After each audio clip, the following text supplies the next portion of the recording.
Samedi matin, petit réveil littéraire.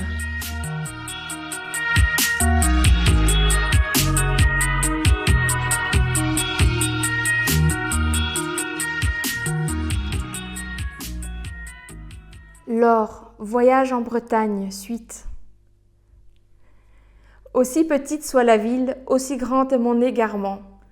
Le GPS est peu réactif ici. Sa lenteur me perd. Personne ne s'occupe de moi, personne ne m'attend ni ne me demande rien. Mon corps rythme mes journées. J'ai besoin de musique, ici comme ailleurs. Vais-je m'ennuyer ici, toute seule? Au fil des heures, je comprends pourquoi on ne dit pas seulement seule, mais bien toute seule, tout entière seule. Le vent me décoiffe et me demande d'explorer mes bronchioles. Il m'accompagne à chaque pas. Je fonctionne à l'air, je n'ai plus si faim. Je m'étire, je m'allonge en marchant. Un cerisier de la rue Notre-Dame rosit tendrement. Je marche d'un pas allant en direction de ma base. Une nuit s'est écoulée, une nuit de sommeil profond pénétrée de rêves troublants.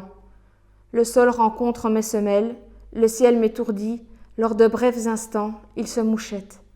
Tressaillement.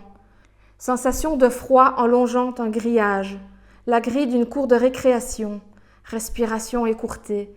Cela fait 30 ans que j'ai quitté le lycée. J'aurais eu moins froid en passant dans la ruelle de la ville voisine de notre ancien domicile, où se trouvait une prison avec ses tours, une prison qui abrite toute une population de reclus, de mal-aimés et de gens qui n'ont pas trouvé les mots, qui n'ont pas eu de bras pour eux.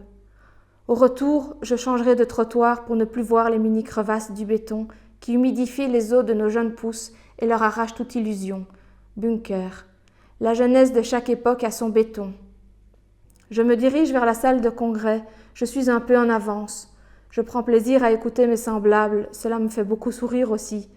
Oui, j'ai parcouru 700 km pour venir vous voir. Pour moi, c'est naturel. On échange des idées, on prend contact. Je reviendrai. Les conversations sont courtes et efficaces. Quel plaisir de voir des gens qui se connaissent, qui comprennent comment elles fonctionnent et pourquoi elles le font de cette façon. Quel respect aussi. On demande aux étudiants d'être particulièrement silencieux et l'éclairage est rapidement éteint. Dans l'assemblée, je repère plusieurs adolescentes avec leurs mères, des Marines, des Élodie, des Maëlle, qui savent déjà. Probablement auront-elles une meilleure qualité de vie intérieure. Peut-être auront-elles moins peur de s'accepter, ne devront-elles pas se cacher des autres et d'elles-mêmes, dans une dimension connue d'elles seules, invisible et impalpable, où leur âme serait à l'abri, comme on peut l'être dans une maison passive, sans bruit et sans parfum, dans une dimension waterproof, anti-choc et molletonnée, où l'émiettement vous guette. Gare à celui ou à celle qui vivrait un état dépressif, c'est d'une toute autre dimension dont je parle ici. Au retour, je pourrais dévaler la rue Notre-Dame à la corde à sauter. Ma petite fille en avait bien envie. C'est une rue bruyante pourtant. Je souris. Quelques larmes jaillissent du coin des yeux, par petites salves. Je ne sais plus que penser. Je descends une ruelle étroite bordée de façades en colombage.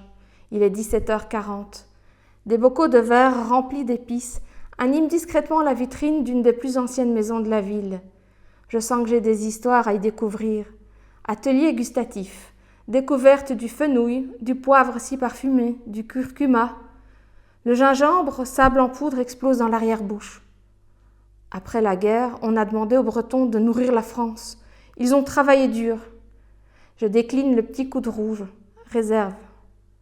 Le commerçant mixe les épices et le sel de la région, celui qui n'est pas trop humide et qui goûte longtemps. Continuum. Je ne peux m'empêcher de plisser une feuille de citronnier, sublime. Tout cela sera bon pour la santé. Entre chaque coup de mixeur, une leçon de nutrition. Des sachets bombés de verveine citronnée me font de l'œil, 4,50 €. Il m'en offre un. Ne jamais oublier de froisser les feuilles avant de les infuser. Promis. Je retrouve mes appartements et y déguste le plat du jour. Cela rayonne à l'intérieur, je me sens si bien. Un plaid lourd assorti au sofa m'attend. J'apprécie ma ville d'adoption, département 22. J'écris.